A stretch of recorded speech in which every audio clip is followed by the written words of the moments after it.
రాయలసీమ హక్కులు ప్రయోజనాలనే వివాదాస్పదంగా మార్చిన ద్రోహులు జగన్, పెద్దిరెడ్డి రామచంద్రారెడ్డి అని ప్రభుత్వ విప్ కాల్వ శ్రీనివాసులు ఆరోపించారు.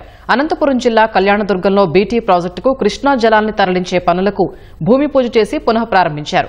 కార్యక్రమంలో ఎమ్మెల్యే సురేంద్రబాబు, ఎంపీ లక్ష్మీనారాయణ పాల్గొన్నారు. రాయలసీమ ప్రాజెక్టులకు జగన్ మరణ శాసనం రాశారని శ్రీనివాసులు మండిపడ్డారు. రాష్ట్రం అప్పుల్లో ఉన్న ఇచ్చిన మాట ప్రకారం హంద్రనీవా కాలువ వెడల్పు చేయడానికి 3,800 కోట్లనిచ్చిన ఘనత సీఎం చంద్రబాబుకే దక్కుతుందన్నారు.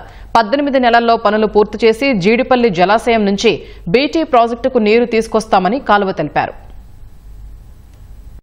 రాయలసీమ ఎత్తిపోతల ప్రాజెక్టు ద్వారా మేము నీటిని తరలిస్తాం రాయలసీమకని చెప్పి కృష్ణా ట్రిబ్యునల్లో మనకు వాటాగా ఉన్న నీటిని కూడా వాడుకునేదానికి రాయలసీమ పైన అనేక అనుమానాలు కలిగే విధంగా పక్క రాష్ట్రాలకు చేసిన నమ్మక ద్రోహి రాయలసీమ ప్రజల ప్రయోజనాలను అత్యంత వివాదాస్పదంగా మార్చి చివరికి నేషనల్ గ్రీన్ ట్రిబ్యునలే 100 కోట్ల పైగా పెనాల్టీ వేసే విధంగా చేసిన వ్యక్తులు ఇద్దరు.